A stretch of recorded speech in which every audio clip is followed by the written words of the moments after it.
हे भगवान्, मलाई यो के दशा आइलाग्यो। मैले जे सोचेकी थिएँ त्यही पुरा हुँदै गएको थियो। यही घरको लागि सबैसँग लडाइँ गरेँ। आज आज यही घर छोडेर हिँड्नु पर्यो। अब म कहाँ जाऊ, के गरौँ? यो सहरमा कविता बाहेक चिनेको अरू कोही पनि छैन।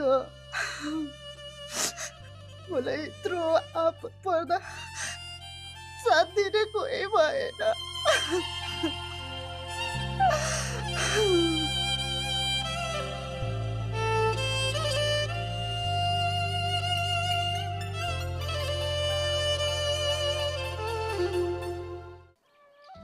ल दाइ भाउजू, अब यो नयाँ घर होइन, पुरानो घर हो, सरसफाइ भइहाल्यो। अब यसैमा जसो तसो काम चलाउँदै गर्नु होला। अब हामी अरू सहयोग के गर्नुपर्छ सहयोग गर्नु।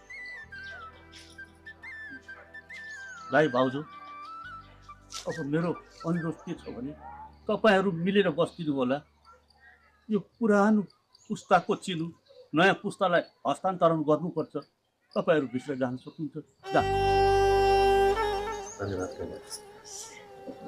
सबैले।